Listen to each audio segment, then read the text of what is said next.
رسول خدا میگن که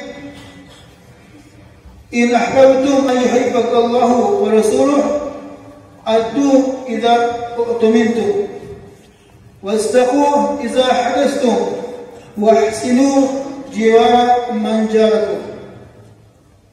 یعنی رسول میگن که میخواهید می پروردگار شما را دوست دارد، میخواهید می شما یا پیغمبر خدا دوست دارند.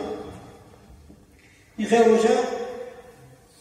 ادو اذا اؤتمنتم، اگر شما امانت مونده شود امانت را نگه دارتان، امانت با وفادار بودتان. نشانه قیامت اندر پیغمبر گفته که یحکومی شدن از مابین انسان ها امانت برشته میشه.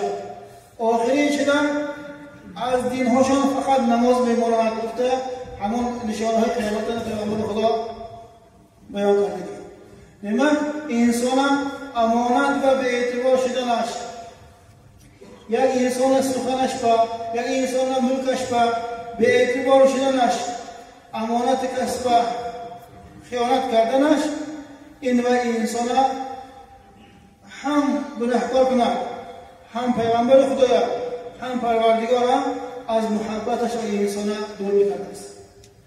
کتا نفهمیده به اعتبار کردگی همون امانت دوست ما و خیانت ما یا سه طبقه پس میکرده است. یکم طبقهش گناه هست نمیشه، یک قدم از محبت پیغمبر خدا دور میکند و سیمش یک مقدار از محبت پروردگار مویا بی بهره میکند. خودی خیال ماندن آن چیز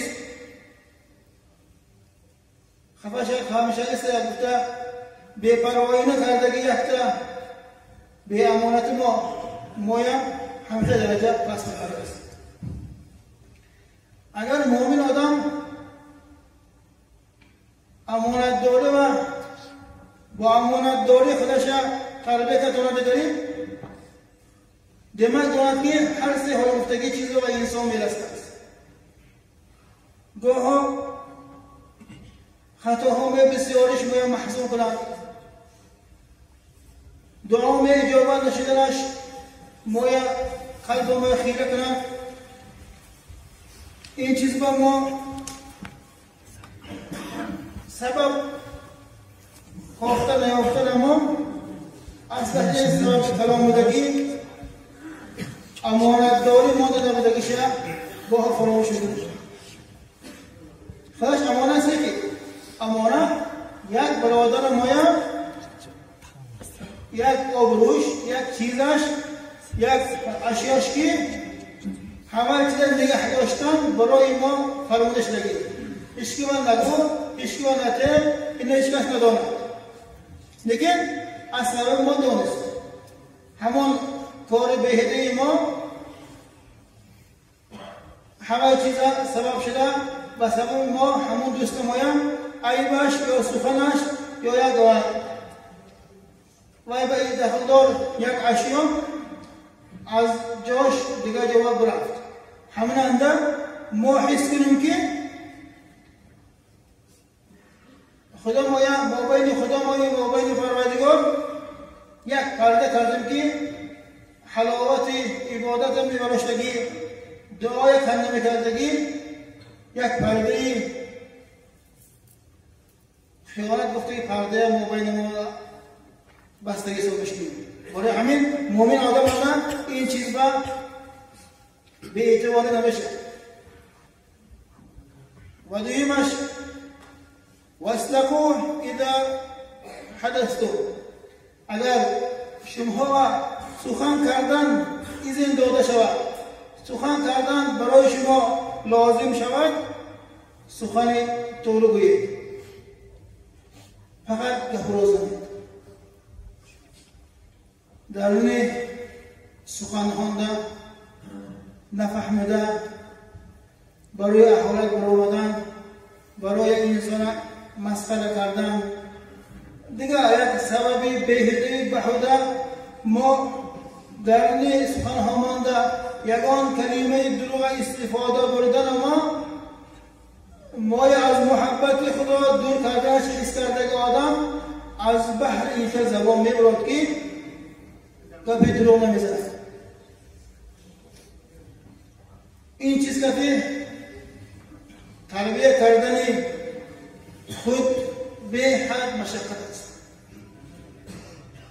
ایمان انسان و انسان تصرف نکند، به امر ایمان و انسان حیات نبرد اگری این چیزا به انسان نمیرسد. ایمانش انسان به قوت نکند اگری گپهای چکه هانده او جیمش نکو شمش نکو نمیشده که سخن هم ایکو اگر یک شنکنده یک سخن بهده شود دادیم که همون منزلت ما آن روز حسابنده منفعت ما و گوه میشه. برای همین از سخنهای دروغ مومن آدم خود از دوزخ گرفتگی با این بگریزد. و سیومش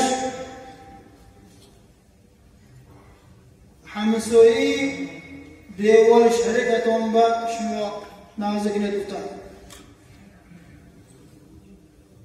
محبت خدا در قلب باشد، محبت رسول خدا در قلب باشد. در خوابتان رسول خدا دیدن خواهد دانید که شما برای شما همسایتان خرسندش همسایتان بکردگی نیکی برای شما چیز مهم، چیز اساسی، از چیزهای لازمه میشه.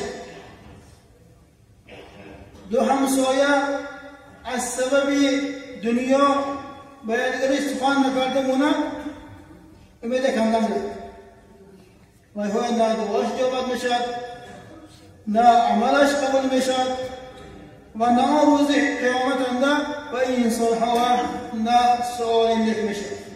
چونکه پیامبر خدا درباره همسایه ها همیشه بسیار وقت کردن میگن حضرت جبرائیل که حتی که من کردم که رفته همسایه هم میراسته میشه میگفته پیامبر خدا کردم.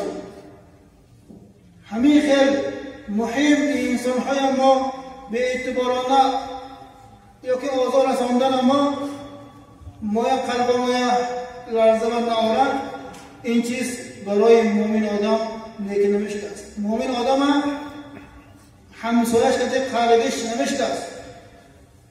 مومن آدم همسایش این آزار نمیدیده است. مومن آدم حقی همسایش اندر سخن بهده نمیکرده است.